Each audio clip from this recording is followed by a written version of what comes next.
어, 우리 예수님이 이 땅에 태어나셨을 때에 흔히 마구간에서 태어나셨다. 마구간이라는 단어는 없지만은 예수님이 태어나셨을 때에 강보에 싸서 구유에 누웠다.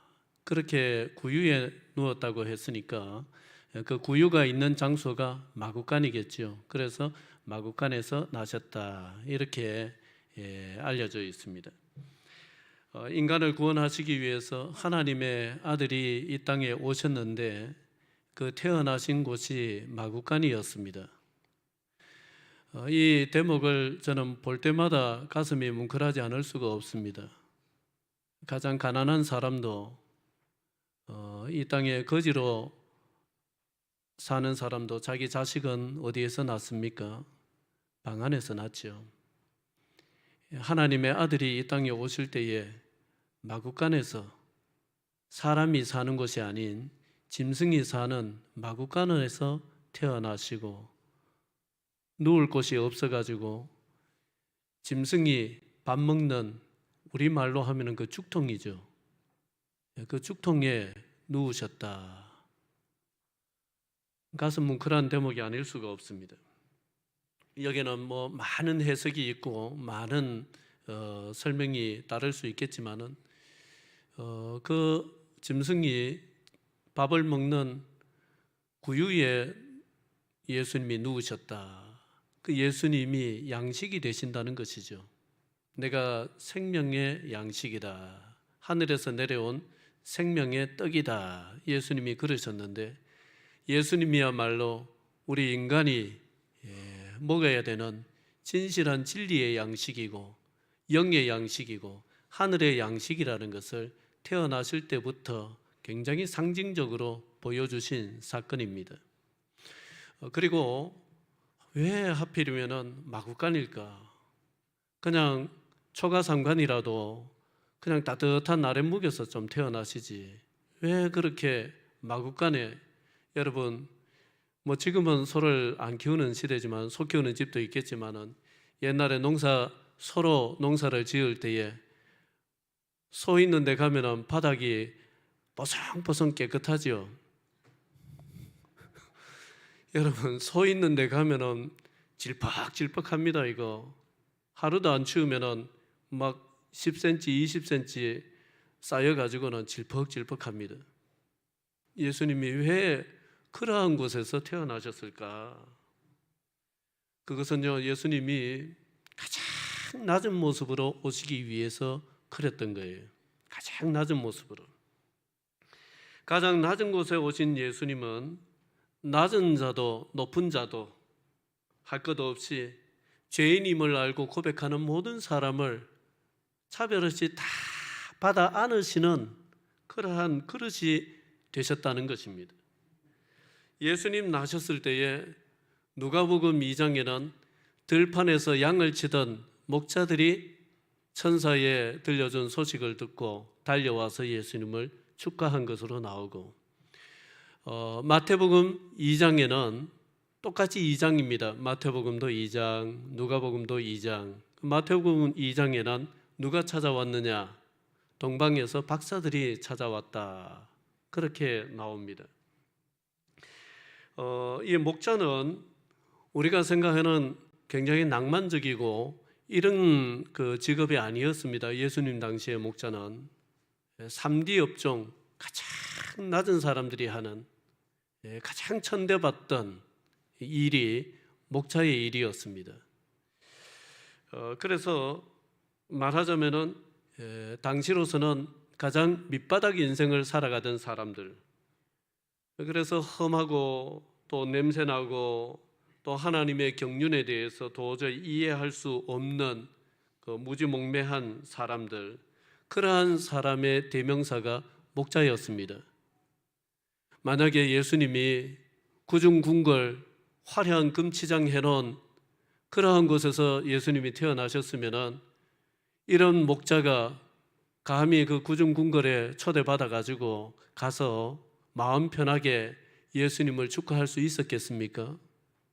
예수님이 누구라도 올 수 있는 착해 낮고 천한 사람이라고 할지라도 들판에서 잠을 자고 짐승하고 같이 살고 이런 사람도 마음 편하게 찾아오실 수 있도록 마국간에서 태어나 주신 것입니다. 아무나 오라는 것이죠. 얼마나 감사한 일인지 모릅니다. 그래서 이런 어려운 처지에서, 어려운 형편에서 3등급, 4등급 인생을 살던 사람도 예수를 만나면은 더 이상 3등급, 4등급 인간이 등급 매겨 놓은 그러한 인생이 아니라 특등급 인생이 됩니다.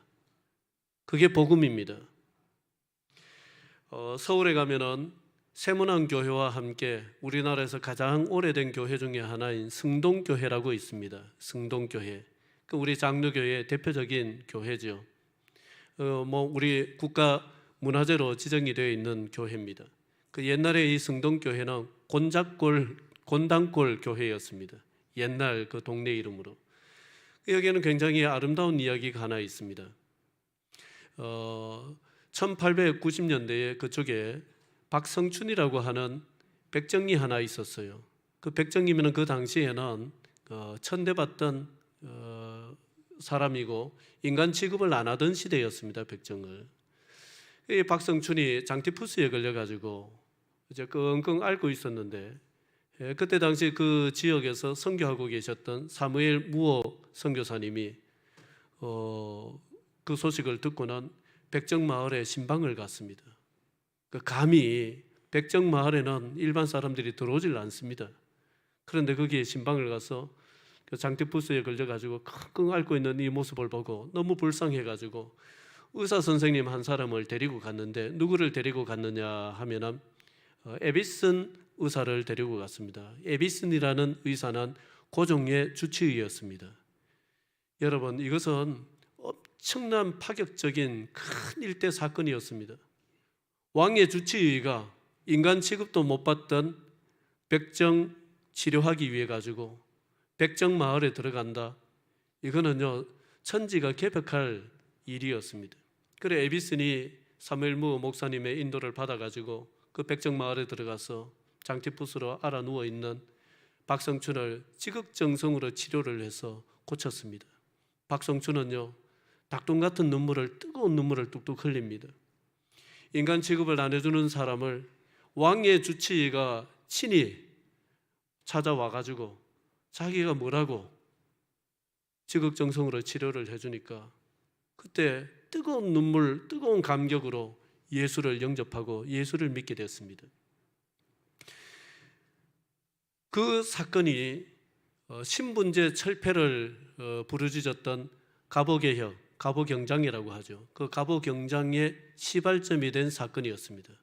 그러니까 우리 나라에, 우리 민족에, 이 조선 땅에 신분제를 철폐하자.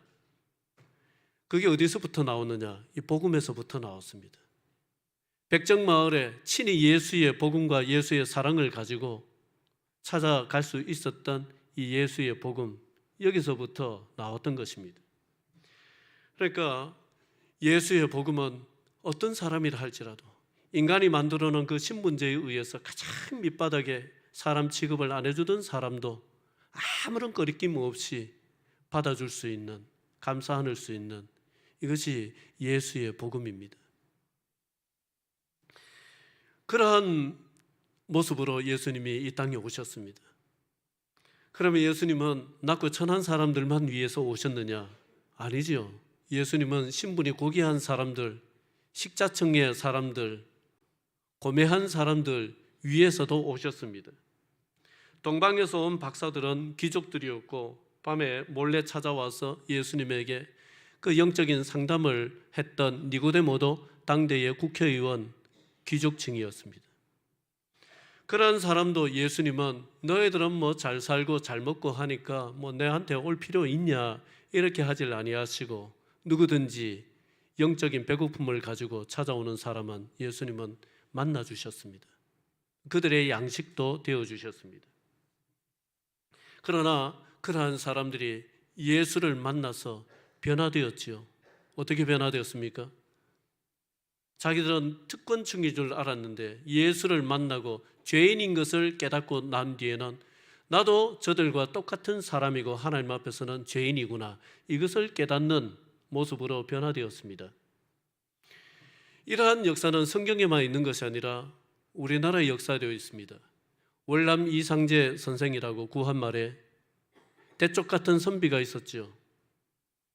이분은 세수할 때도 허리를 굽히지 않고 뻣뻣하게, 누구 앞에서도 고개를 숙이지 않는다, 허리를 숙이지 않는다, 그런 대쪽 같은 선비 정신으로 살았던 사람으로 유명합니다.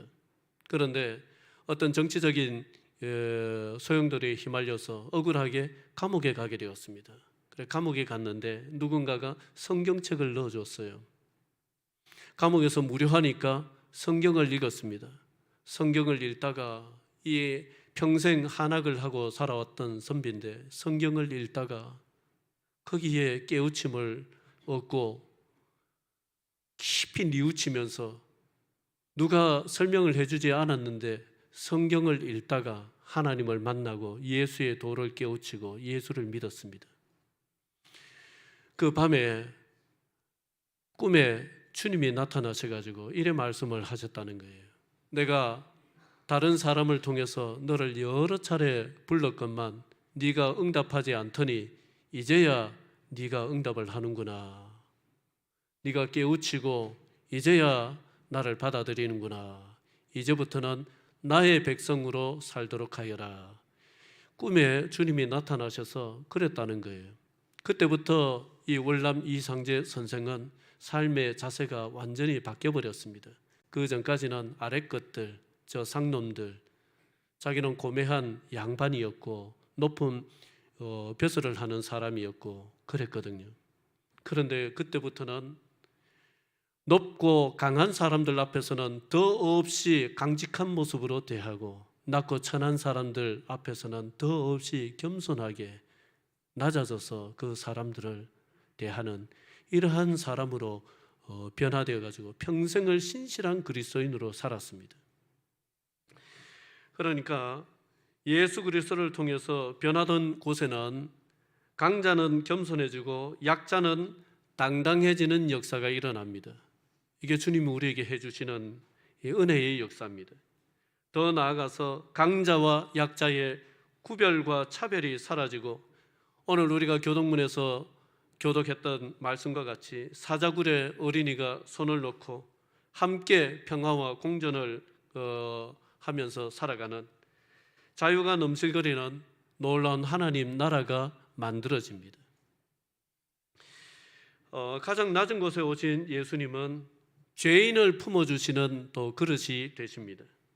돈과 성공을 위해서 양심을 팔면서 살아왔던 그 삭개오 같은 사람,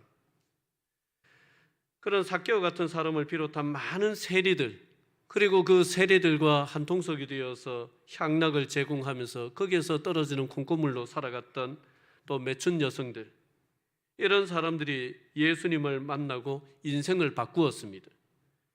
썩어질 물질과 성공, 향락을 위해서 살던 인생에서 영원한 하나님 나라의 가치에 눈을 뜨고 그 하나님 나라의 일원으로 살고자 몸부림치는 이런 인생으로 바뀌어져 갔습니다. 그러자 그들에게는 재산을 팔아서 가난한 사람들에게 나누어주는 이런 놀라운 하나님의 역사도 일어났습니다. 그러면서 그 속에서 큰 기쁨을 얻었습니다. 그런가 하면은 자신은 죄를 짓지 않고 어려서부터 율법의 말씀을 다 지켜 행하면서 살아왔다라고 스스로 자기 의에 도취되어서 자기는 의인이라고 하는 이 마음에 완전히 붙들려 가지고 살았던 사도 바울 같은 사람, 나는 다른 사람들과 다르다. 저 사람들은 이런 죄도 짓고 저런 죄도 짓고 이렇게 신앙생활 형편없이 하지만은 나는 하나님 앞에서 무결점의 신앙으로 살아왔다라고 자부했던 사도 바울 같은 사람은 예수를 만나고 거꾸러졌습니다. 눈을 떠보니까 지금까지 자기가 본다고 했던 것은 전부 다 왜곡된 시각이었고 예수를 만나고 진짜 눈을 떠보니까 세상에 가장 죽을 죄인이 누구냐 하면은 바로 자기 자신이었습니다. 세리가 죄인이고 저 사람이 죄인이고 저 사람이 죄인이라고 생각을 했는데 눈을 뜨고 보니까 죄인 중에 괴수가 바로 자기 자신이었습니다. 그래서 예수를 만나면은 진짜 사람들에게 손가락질 받았던 죄인이라고 뭐 저런 인간이 있냐고 했던 사람도 제대로 예수를 만나면은 용서받은 의인이 됩니다. 그리고 나는 잘못한 거 없이 살아왔고, 나는 무결점으로 살아왔고, 나는 하는 말씀대로 잘 살아왔고 신앙생활 잘 했다라고 자기도 모르는 사이에 자기 의에 도취되어 있는 이런 사람들은 예수를 진짜로 만나면은 죄인이 됩니다. 죄인이 됩니다. 그래서 예수 안에서는 진짜 죄인이었던 사람, 삶이 죄인이었던 사람은 용서받은 의인이 되는 것이고, 또 의롭다고 별로 죄 안 짓고 살아왔던 것 같은 사람은 예수를 만나면 예수 안에서 용서받은 죄인이 됩니다. 놀라운 어떤 이런 반전의 역사, 역설적인 인생이 펼쳐지는 것이죠. 오늘 예수 그리스도께서 가장 낮고 천한 마구간에 오심으로써 그 혜택을 받던 여러 사람들을 열거를 했는데 그 중에 또 누가 있습니까? 그 중에 누가 있어야 되겠습니까? 우리가 있는 거죠. 예수를 만나서 가장 큰 혜택을 받은 사람들이 바로 여기 앉아 있는 저고 여러분들입니다. 우리도 예수를 통해서 혜택을 받은 사람들입니다.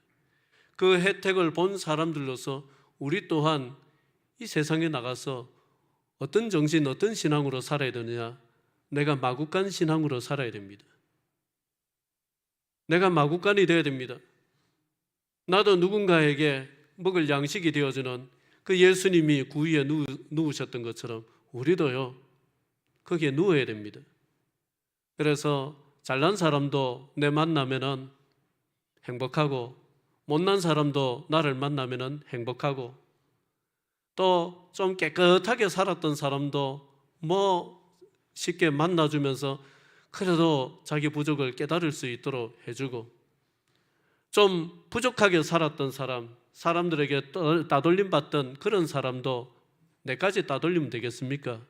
그 사람 만나주고 인간 취급해주고 친구가 되어주고, 그래서 세상 외롭지 않게 살 수 있도록 해주고, 그렇게 살아가야 될 마구간 정신으로 또 말구유 정신으로 살아야 될 사람들이 바로 누구냐 하면은 예수를 먼저 만난 저와 여러분들입니다.